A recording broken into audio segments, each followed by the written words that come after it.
बोसोरारि जथुम्मायाव इसोरा आंखौ जथुम्मानि बाहागो खालामनो थाखाय इसोरखौ धन्यबाद होनो मोनसे खाबु मोनदों। I want to especially thank Reverend Dr. Rupal for the invitation and for constantly updating me and making sure that our stay and travel was comfortable. Thank you so much. Reverend Dr. Rupal मोसाहारिखौ धन्यबाद होदों।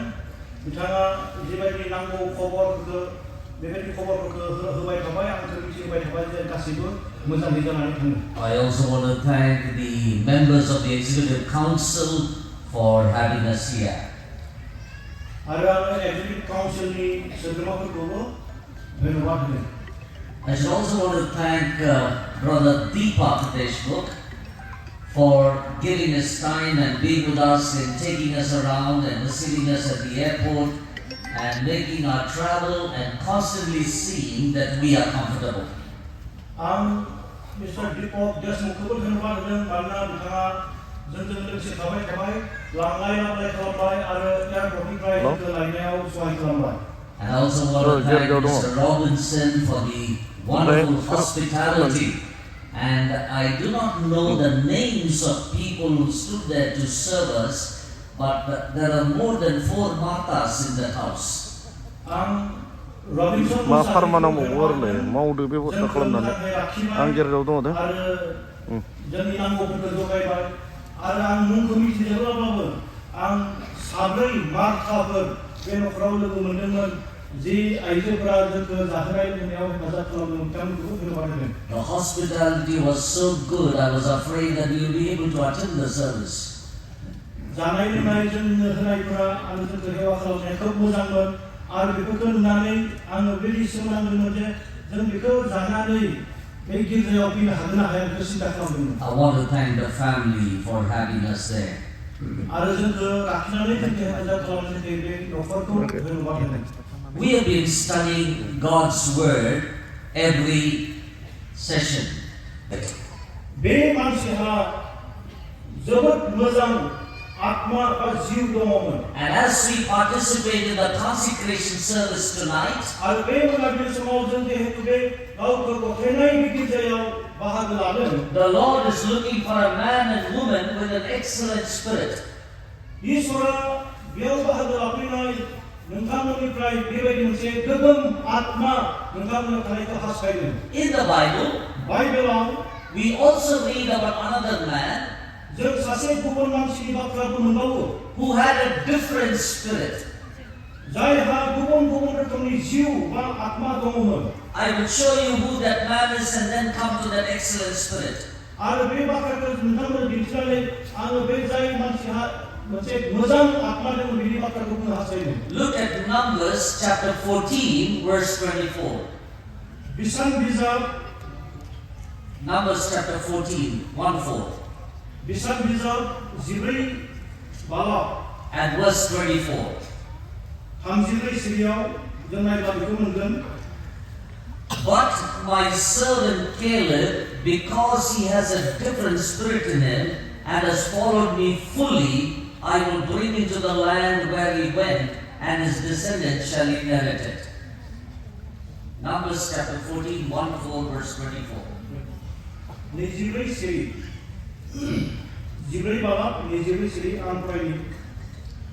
आंहाय आंनि लें कालेबनि गोसोआ गुबुनथार बियो आंखौ मानियो बिनिखायनो बियो जे हादराव थांनानै सुलुक लाहैदों बे हादराव आङो बिखौ लांगोन आरो बिनि जोलैफ्रा आमेरिकानि आरो कानाडानिफोरनि जेराव जेराव खामिदों बे हादरखौ आवग्रिहैनो मोनगोन।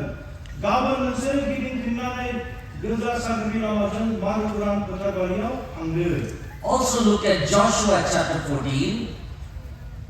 Joshua chapter 14, verse 8. 1-4. Joshua chapter 14, verse 8. And Caleb the son of Jephunneh the Kenizzite said to him, you know the word which said to Moses the man of God concerning you and me in Kadesh Barnea. Chapter 14, verse 8. आंजों थांफानाय मानसिफ्रा सिगिनानै रायफोरखौ गिहोबायमोन ओमफ्राय आङो बिश्वासजों आंनि प्रभु इसोरखौ मानिदों But I followed the Lord wholeheartedly. बेयाव बुंनाय दङ आङो आंनि प्रभुखौ गासै गोसोजों मानिदों बा उनसंदों Friends, please look here. Testimony from God, ईश्वरनिफ्राय साखि होनाय testimony from Moses, मुसिनिफ्राय जिथु साखि होनाय testimony from Joshua, यहोशुआनिफ्राय जिथु साखि होनाय and testimony about Caleb. Caleb himself gave a testimony. कालेबाबो गावनि टेस्टिमनिखौ होदों खायफोरखौ होदों All of them said, he is a man with a different spirit. बे बिथांमोन गासैबो बुंदों जे बिसोरो गुबुन गुबुन रोखोमनि जिउजों दैदेनजानाय गुबुन गुबुन आत्माजों दैदेनजानाय मानसिफोर Now, who is the person of excellent spirit? दा बेबायदि आत्माजों दैदेनजानाय जिउजों दैदेनजानाय गोसोजों दैदेनजानाय मानसिफोरनि दोनथ'नानै Daniel. मोजां गोसो थानाय मानसिया सोरमोन Daniel chapter 6, बेखौ जोङो दानियेल बालाव नायब्ला मोनगोन verse 4. 4:4 Verse दानियेल 3. बाला Verse 3.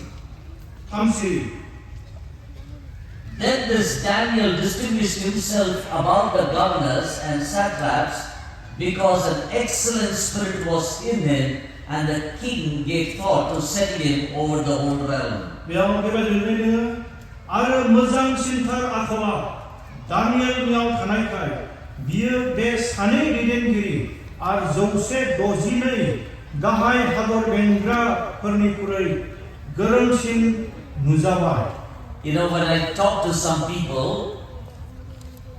जेब्ला आङो मानसिफोरनि सिगाङाव बाथ्रा बुङो they tell me बिथांमोना आंखौ बेबायदि बुंफिनो he is a good believer. बिथांमोना बेबायदि बुङो जे बे मानसिया खोब मोजां फोथायारि होननानै She is a good Christian. बे आइजोआ सासे मोजां ख्रिस्टियान होननानै Now I don't understand. अब्ला आं मोजां बुजि मोना You know what they are saying? बेबायदि बाथ्रा बुंनानै बिथांमोना मा बुजायो आं सानो बिथांमोना मिथिगौ ना If there is a good Christian, that means I should be a bad Christian. जेब्ला सासे मानसिखौ मोजां ख्रिस्टियान होनना बुङोब्ला उल्थायै नायोब्ला जों बेखौ बुजियो जे थारमाने गाज्रि ख्रिस्टियानफोर थायो होनना बुंनाय जायो Now friends, you and I know जों मिथिगौ we have a Christian name, but there is nothing good about the Christian name.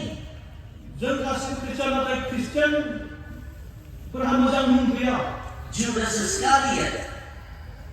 इसकुरिया जिहुदानि बाथ्रा खोनाय So there is a possibility of people being a Christian and yet not being good. Christian जानानैबो मोजां नङै जानो हानायनि मोनसे लामाया दङ But the Bible says here, नाथाय बाइबेलाव बेयाव बुंदों Daniel was a man of excellent spirit. दानियेला सासे मोजां आखलनि मोजां जिउजों दैदेनजानाय सासे मानसिमोन What does it mean? बेनि ओंथिया मा Would you please remember the three things of a man with an excellent spirit? बे सासे मोजां जिउजों दैदेनजानाय सासे मानसिनि मोनथाम बाथ्राखौ सासे मोजां जिउजों दैदेनजानाय मानसिया इसोरनिजों सोमोन्दो लाखिनायावबो खोब मोजां Young people, please listen. सेंग्रा सिख्लाफोर मोजाङै खोनासं You may grow up and be away from Boro place. नोंथांमोना देरलांनाय लोगो लोगोनो You may, बर'फोर थाग्रा थावनिनिफ्राय गोजानाव थांनो गोनां जानो हागौ you may leave your parents' house, go to Delhi, Chennai, Bangalore, wherever it is. नोंथांमोना नोंथांमोननि बिमा बिफानि न'खौ नागारनानै माब्लाबा मानिबा जाहोननि थाखाय दिल्ली चेन्नाइ मुम्बाइ बेफोरबायदियाव थांनो गोनां जानो हागौ Nobody is watching you. आरो बे समाव रावबो नोंखौ नुनाय नङा नायबाय थानाय नङा There is a lot of temptation that comes your way. आरो बेबायदि समाव नोंथांनि जिउआव गोबां बेबायदि आनजादफोर फैनो हागौ But look at Daniel. नाथाय दानियेलखौ बेयाव नाय Young man, सासे सेंग्रा मानसि handsome man, आरो समायना सासे सेंग्रा wise man. गियानि मानसि He was taken away from his place. बे दानियेलखौबो गावनि जायगानिफ्राय लांखारनाय जादोंमोन He too faced temptation.